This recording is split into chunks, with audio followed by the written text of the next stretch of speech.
पुराने समय की बात है जब राजा भोज उज्जैनी वर्तमान उज्जैन में शासन कर रहे थे। वे न केवल पराक्रमी थे बल्कि विद्वानों और संतों के प्रति अपार श्रद्धा भी रखते थे। एक दिन उन्हें सूचना मिली कि उनके राज्य में एक विशाल पुराना सिंहासन मिला है जो अद्भुत शिल्पकला और दिव्य आभा से युक्त था। वह सिंहासन भूमि के नीचे दबा हुआ था और जब उसे बाहर निकाला गया तो उसकी भव्यता देखकर सभी चकित रह गए। किंतु जैसे ही राजा भोज ने उस सिंहासन पर बैठने का प्रयास किया, एक चमत्कार हुआ। सिंहासन से एक अदृश्य शक्ति प्रकट हुई जिसने राजा को रोक दिया। तभी अचानक सिंहासन से एक दिव्य अप्सरा प्रकट हुई। उसका स्वर गंभीर और प्रभावशाली था। उसने राजा भोज से कहा, हे राजन, ये कोई साधारण सिंहासन नहीं है। ये परोपकार, धर्म और न्यायप्रियता की प्रतिमूर्ति महान सम्राट विक्रमादित्य का सिंहासन है। इसमें बैठने का अधिकारी केवल वही हो सकता है जो उनके समान परोपकारी और धर्मनिष्ठ हो। यदि तुम इस पर बैठना चाहते हो तो पहले तुम्हें विक्रमादित्य की महान कथाओं को सुनना होगा। केवल तभी यह स्पष्ट होगा कि क्या तुम इस सिंहासन पर बैठने योग्य हो या नहीं। यह सुनकर राजा भोज उत्सुक हो उठे। उन्होंने अप्सरा से विनम्रता पूर्वक अनुरोध किया कि वह विक्रमादित्य की कहानियां सुनाए ताकि वे उनके गुणों को समझ सके। अप्सरा ने सहमति दी और कहा कि सिंहासन में 6 पुतलियां हैं और हर पुतली राजा विक्रमादित्य की एक कथा सुनाएगी। आज हम उन्हीं अद्भुत कथाओं में से पहली कथा सुनने जा रहे हैं जो राजा विक्रमादित्य के परोपकार और दया भाव को दर्शाती है। राजा विक्रमादित्य का व्यक्तित्व। राजा विक्रमादित्य का नाम सुनते ही एक ऐसा व्यक्तित्व हमारे समक्ष आता है जो अद्वितीय पराक्रम, अपार बुद्धिमत्ता और महान दया भाव का प्रतीक था। उन्होंने अपने जीवन काल में न केवल अनेकों युद्ध जीते बल्कि सच्चे धर्म और न्याय को भी स्थापित किया। उनकी न्यायप्रियता इतनी प्रसिद्ध थी कि लोग दूर दूर से अपने विवादों का समाधान कराने उनके दरबार में आते थे। लेकिन उनकी सबसे महान विशेषता थी परोपकार। वे कभी किसी की सहायता करने से पीछे नहीं हटते थे। उनके लिए कोई भी धर्म, जाति या वर्ग का भेदभाव नहीं था। वे सभी को समान रूप से देखते थे और दीन दुखियों की सेवा करना अपना सर्वोच्च कर्तव्य मानते थे।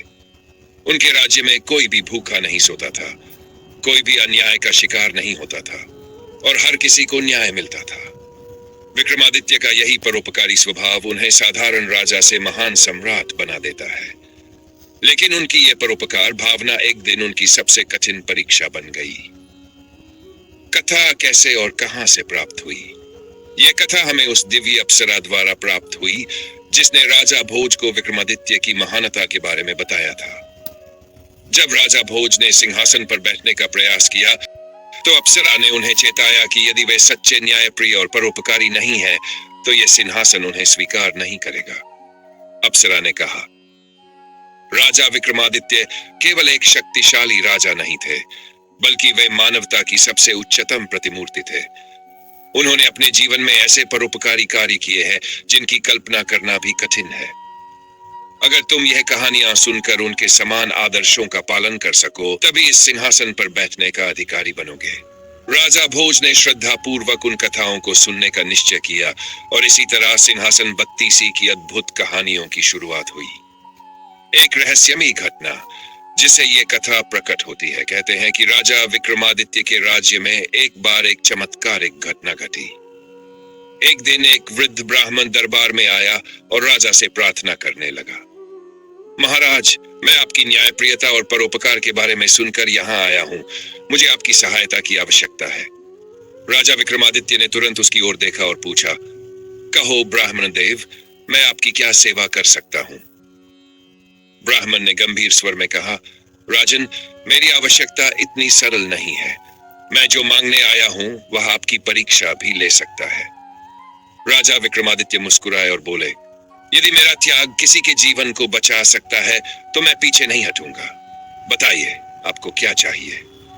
ब्राह्मण ने जो मांगा वह सुनकर दरबार में सन्नाटा छा गया। मंत्रियों के चेहरे पर चिंता की लकीरें उभर आई। प्रजा भी स्तब्ध थी। क्या था वह अनुरोध? और क्या राजा विक्रमादित्य अपने परोपकार के संकल्प पर अडिग रह पाएंगे? इसी रहस्यमयी प्रसंग के साथ अब हम इस कथा के अगले भाग में प्रवेश करेंगे जहां परोपकार की असली परीक्षा शुरू होगी। एक दिव्य संत राजा विक्रमादित्य के दरबार में आते हैं। राजा विक्रमादित्य का दरबार न्याय, विद्या और परोपकार का केंद्र था। उनके दरबार में विद्वानों, संतों और कलाकारों का सदैव सम्मान होता था। एक दिन जब राजा अपने सिंहासन पर बैठे न्याय कर रहे थे, तभी एक तेजस्वी संत दरबार में पधारे। उनकी वाणी में ओज था, मुखमंडल पर दिव्य आभा थी और नेत्रों में अपार ज्ञान का प्रकाश था। दरबार में उपस्थित सभी लोगों ने खड़े होकर उनका स्वागत किया। राजा स्वयं अपने सिंहासन से उतरे और विनम्रता से उनका अभिवादन किया। मुनिवर, आपके चरण इस दरबार में पड़े ये हमारा सौभाग्य है। कृपया हमें बताइए, हम आपकी क्या सेवा कर सकते हैं? संत ने मुस्कुराकर राजा को देखा और बोले, राजन, मैं यहाँ तुम्हारी परोपकार भावना की परीक्षा लेने आया हूँ। तुम न्यायप्रिय और दानवीर कहलाते हो, लेकिन क्या तुम अपने सिद्धांतों पर हर स्थिति में अडिग रह सकते हो? राजा विक्रमादित्य ने बिना किसी संकोच के उत्तर दिया, हे मुनिवर, यदि किसी के हित के लिए मुझे अपना सर्वस्व भी त्यागना पड़े तो मैं पीछे नहीं हटूंगा। परोपकार ही मेरा धर्म है और यदि इसकी परीक्षा ली जाए तो मैं इसे सहर्ष स्वीकार करता हूं। संत ने गहरी दृष्टि से राजा को देखा और रहस्यमय स्वर में बोले, अच्छा, यदि कोई तुमसे ऐसी वस्तु मांगे जो तुम्हारे लिए अत्यंत मूल्यवान हो, तो भी क्या तुम उसे सहर्ष दान में दोगे? राजा ने दृढ़ता से उत्तर दिया, बिल्कुल, मेरे पास जो भी है वह प्रजा और धर्म की सेवा के लिए ही है। संत ने सिर हिलाया और कहा, अच्छा, तो प्रतीक्षा करो, शीघ्र ही तुम्हारी परीक्षा प्रारंभ होगी। यह कहकर संत अंतर्धान हो गए। दरबार में सभी लोग आश्चर्यचकित थे। वे सोचने लगे कि राजा की परीक्षा कैसी होगी और उन्हें क्या त्याग करना पड़ेगा। एक जरूरतमंद ब्राह्मण राजा से सहायता मांगता है। कुछ ही दिन बीते थे कि एक वृद्ध ब्राह्मण राजा के दरबार में उपस्थित हुआ। उसकी काया कृश थी, कपड़े फटे हुए थे और आंखों में गहरी व्यथा झलक रही थी। वह थके हुए स्वर में राजा के सामने आकर बोला, महाराज, मैं एक निर्धन ब्राह्मण हूँ जो कई वर्षों से कठिनाई में जीवन व्यतीत कर रहा हूँ। मेरे परिवार में कोई कमाने वाला नहीं है। मेरी संतानों को भूखा रहना पड़ता है। मैंने सुना है कि आप परोपकारी और दानवीर हैं, इसलिए मैं आपसे सहायता मांगने आया हूँ। राजा ने करुणा भरी दृष्टि से ब्राह्मण को देखा और बोले, ब्राह्मण देव, आप चिंता न करें। हमारा कोष केवल राजकीय सुख सुविधाओं के लिए नहीं, बल्कि दीन दुखियों की सेवा के लिए भी है। आप जो भी मांगना चाहे निसंकोच कहें। ब्राह्मण ने सिर झुकाकर कहा, राजन, मैं धन या भोजन नहीं मांगता। मेरी एक ही इच्छा है, मैं चाहता हूं कि आप अपने मस्तक का एक भाग मुझे दान कर दें। दरबार में सन्नाटा छा गया। सभी लोग स्तब्ध रह गए। किसी ने सोचा भी नहीं था कि ब्राह्मण ऐसा विचित्र अनुरोध करेगा। मंत्रीगण, सेनापति और स्वयं राजा भी क्षण भर के लिए आश्चर्यचकित रह गए। राजा बिना शर्त उसकी सहायता करने के लिए तत्पर होते हैं, लेकिन राजा विक्रमादित्य के चेहरे पर कोई भय या असमंजस नहीं था। वे गंभीरता से ब्राह्मण की ओर देख रहे थे। उन्होंने शांत स्वर में पूछा, ब्राह्मण देव, क्या आप हमें यह बताने की कृपा करेंगे कि आपको यह विचित्र दान क्यों चाहिए? ब्राह्मण ने उत्तर दिया, महाराज, ये एक गूढ़ रहस्य है जिसे मैं आपको अभी प्रकट नहीं कर सकता, किंतु यह निश्चित है कि यदि आप यह दान देंगे तो आप महान परोपकार करेंगे और इससे एक दिव्य कार्य पूरा होगा। यदि आप सच्चे दानवीर और धर्मात्मा हैं तो कृपया यह त्याग करें। राजा विक्रमादित्य कुछ क्षण मौन रहे। दरबार में उपस्थित सभी लोगों के मन में अनेक प्रश्न उठ रहे थे। राजा की रानी, उनके मंत्री और सेनापति चिंतित हो उठे। एक मंत्री ने आगे बढ़कर कहा, महाराज, यह दान आपके प्राणों के लिए घातक हो सकता है। कृपया इस अनुरोध को अस्वीकार करें। सेनापति ने भी आग्रह किया, राजन, आपके जीवन की रक्षा करना हमारा कर्तव्य है। यह कोई साधारण दान नहीं है। हम प्रजा की सुरक्षा के लिए कटिबद्ध है, लेकिन आपको स्वयं को ऐसे संकट में डालने की अनुमति नहीं दी जा सकती। लेकिन राजा विक्रमादित्य शांत थे। उन्होंने सभा की ओर देखा और गंभीर स्वर में बोले, यदि कोई व्यक्ति भोजन के लिए अन्न मांगता है तो क्या हम उसे देने से मना कर सकते हैं? यदि कोई जान मांगता है तो क्या हम उसे देने में संकोच करेंगे? यदि यह ब्राह्मण मेरी देह का एक अंश मांगता है और उसका उद्देश्य धर्म और परोपकार से जुड़ा है, तो मैं इसे अस्वीकार कैसे कर सकता हूं? राजा ने ब्राह्मण की ओर देखा और दृढ़ स्वर में बोले, हे ब्राह्मण, मैं तुम्हारी मांग स्वीकार करता हूं। बताओ, यह कार्य कैसे पूरा होगा? दरबार में कोलाहल मच गया। रानी की आंखों में आंसू थे, मंत्री चिंतित थे, लेकिन राजा विक्रमादित्य अपने निर्णय पर अडिग थे। ब्राह्मण ने संतोष की दृष्टि से राजा को देखा और कहा, महाराज, मैं एक सिद्ध योगी हूँ। मुझे एक विशेष यज्ञ के लिए एक दिव्य बलिदान की आवश्यकता है, और वह केवल एक सच्चे दानवीर राजा द्वारा दिया जा सकता है। आपका यह त्याग इस यज्ञ को पूर्ण करेगा और इससे संसार में धर्म और सत्य की स्थापना होगी। राजा ने सहर्ष अपना मस्तक झुकाया और घोषणा की, यदि मेरे बलिदान से धर्म की रक्षा हो सकती है तो मैं ये त्याग करने के लिए तत्पर हूँ। दरबार के सभी लोग आश्चर्यचकित थे, लेकिन वे जानते थे कि राजा विक्रमादित्य का परोपकार असीम था। अब अगला प्रश्न यह था कि क्या यह बलिदान सफल होगा और क्या राजा सचमुच अपने निर्णय पर अडिग रह पाएंगे। राजा विक्रमादित्य का महान बलिदान। ब्राह्मण की मांग राजा के लिए चुनौतीपूर्ण सिद्ध होती है। राजा विक्रमादित्य ने जब ब्राह्मण की मांग स्वीकार की तो दरबार में सन्नाटा छा गया। कोई भी ये नहीं समझ पा रहा था कि राजा अपने ही शरीर का एक अंश दान करने के लिए कैसे तैयार हो सकते हैं। यह निर्णय साधारण नहीं था, यह राजा के जीवन को भी संकट में डाल सकता था। ब्राह्मण ने राजा की ओर देखा और गंभीर स्वर में कहा, हे राजन, आपका हृदय सचमुच परोपकार से भरा हुआ है, लेकिन यह दान केवल शब्दों में नहीं बल्कि कर्म में भी सिद्ध करना होगा। यह बलिदान अत्यंत कठिन होगा, क्योंकि इसके साथ न केवल आपका शरीर जुड़ा है बल्कि यह आपके धैर्य और दृढ़ संकल्प की भी परीक्षा है। राजा विक्रमादित्य ने शांत भाव से उत्तर दिया, ब्राह्मण देव, यदि मेरे त्याग से किसी का कल्याण हो सकता है तो मैं किसी भी कठिनाई का सामना करने को तैयार हूं। बताइए, इस यज्ञ के लिए मुझे क्या करना होगा। ब्राह्मण ने एक रहस्यमयी मुस्कान के साथ उत्तर दिया, राजन, आपको अपने शरीर का एक महत्वपूर्ण भाग दान करना होगा, वह भाग जो आपको सबसे प्रिय हो। दरबार में हलचल मच गई। यह सुनकर सभी मंत्री, रानी और प्रजा चिंता में पड़ गए। क्या राजा अपने शरीर का कोई महत्वपूर्ण अंग त्याग सकते हैं? क्या वे इस परीक्षा में सफल हो पाएंगे? राजा को अपनी व्यक्तिगत सुख सुविधाएं त्यागनी पड़ती है। राजा विक्रमादित्य को इस बलिदान की गंभीरता का पूरा एहसास था। यह केवल शारीरिक पीड़ा की बात नहीं थी, बल्कि इसके साथ राजसी जीवन की सुविधाओं को त्यागने की भी बात थी। ब्राह्मण ने कहा, राजन, इस बलिदान से पहले आपको अपने महल, अपना सिंहासन और राजसी भोग विलास छोड़ना होगा। आप जब तक इस बलिदान के लिए तैयार नहीं होंगे तब तक राजमहल में प्रवेश नहीं कर सकते। यह सुनकर दरबार के सभी लोग स्तब्ध रह गए। राजा को महल और सिंहासन त्यागने के लिए कहा जा रहा था। यह किसी भी राजा के लिए अत्यंत कठिन निर्णय था, लेकिन विक्रमादित्य की आंखों में कोई संशय नहीं था। उन्होंने तुरंत घोषणा की, यदि यह बलिदान राजसी वैभव को त्यागने की मांग करता है तो मैं सहर्ष अपने सिंहासन और महल को छोड़ने के लिए तैयार हूं। इसके साथ ही राजा ने अपने राजसी वस्त्र उतार दिए और एक साधारण वस्त्र धारण कर लिया। उन्होंने अपने सिंहासन को प्रणाम किया और महल से बाहर निकल आए। राज्य के मंत्रियों और प्रजा की चिंता। जब यह समाचार प्रजा और मंत्रियों तक पहुंचा तो पूरे राज्य में हलचल मच गई। मंत्रीगण चिंतित होकर राजा के पास आए और बोले, महाराज, आप राजधर्म निभा रहे हैं, लेकिन यह बलिदान अत्यंत कठिन है। यदि आप राजमहल छोड़ देंगे और स्वयं को कष्ट देंगे तो राज्य का क्या होगा, प्रजा का क्या होगा? एक बुजुर्ग मंत्री ने आगे बढ़कर कहा, राजन, हम जानते हैं कि आप परोपकारी हैं, लेकिन क्या यह आवश्यक है कि आप स्वयं को इतनी पीड़ा दें? क्या कोई और उपाय नहीं हो सकता? राजा विक्रमादित्य ने मुस्कुराते हुए उत्तर दिया, मंत्रियों, यह बलिदान केवल मेरी परीक्षा नहीं बल्कि पूरे राज्य की परीक्षा है। यदि राजा अपने सुख के लिए धर्म से विचलित हो जाए तो राज्य का पतन हो जाता है।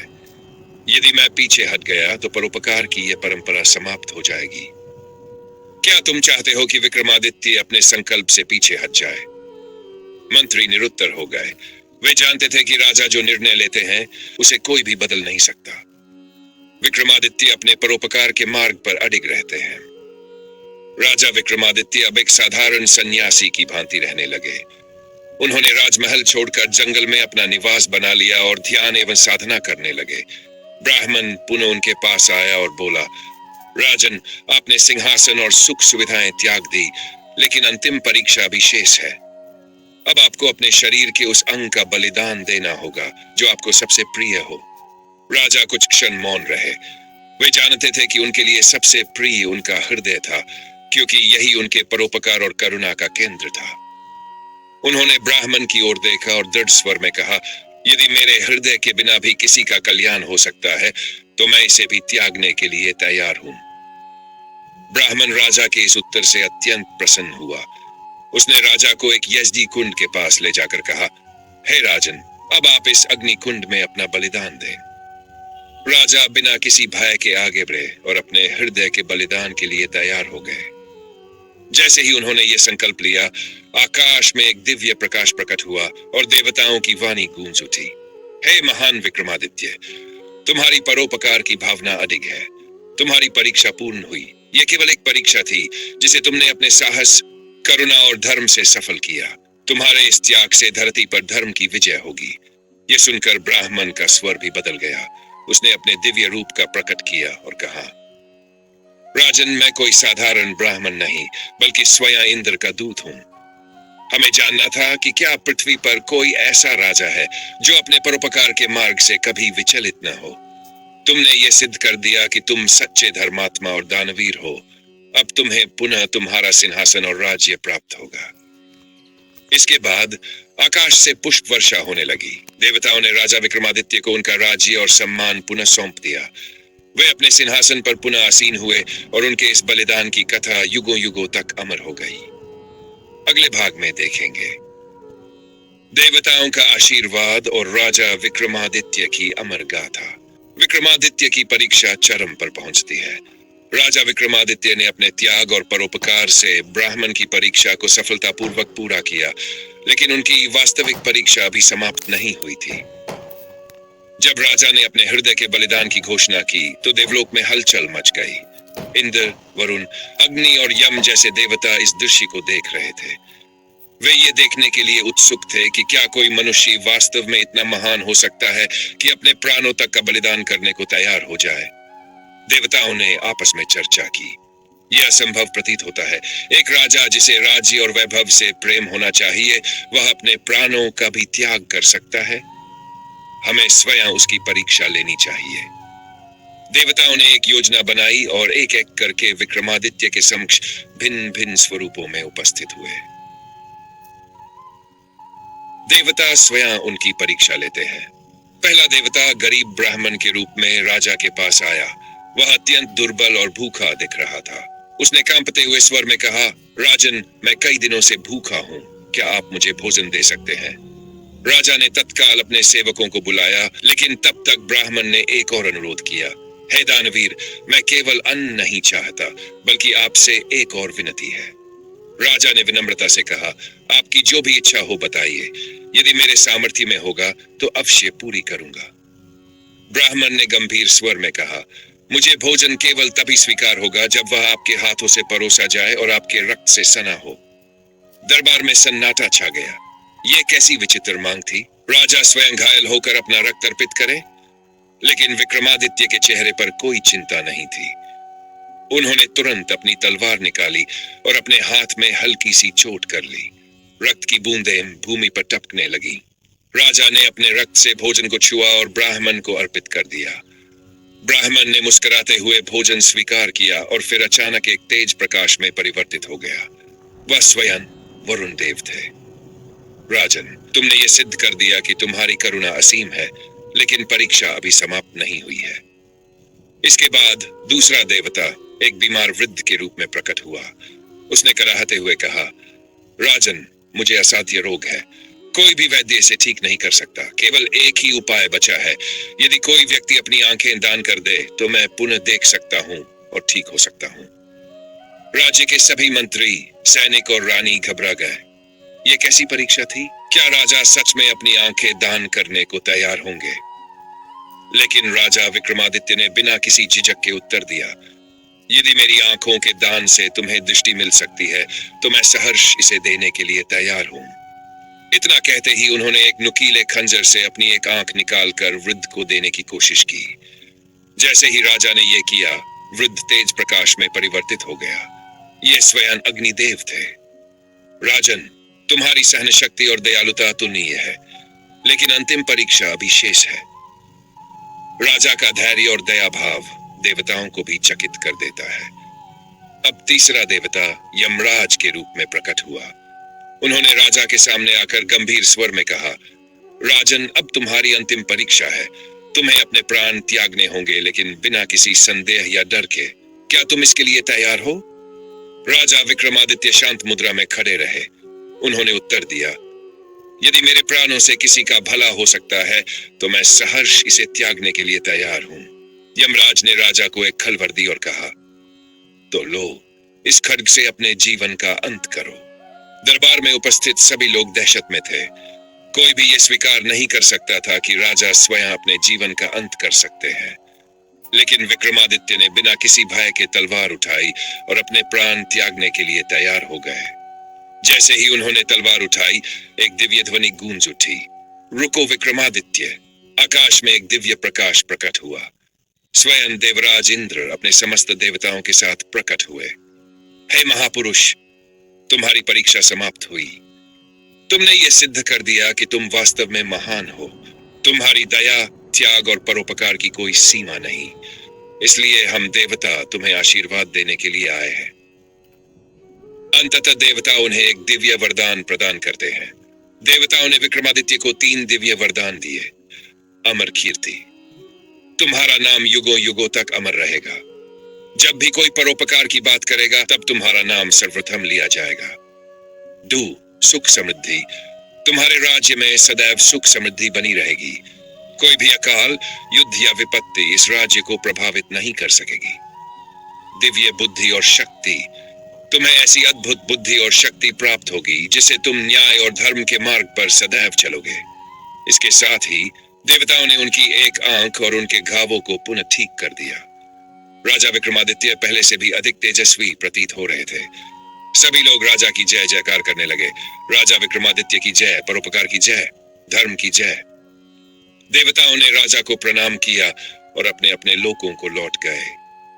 राजा विक्रमादित्य ने अपने सिंहासन पर पुनः विराजमान होकर धर्म और न्याय से राज्य का संचालन किया।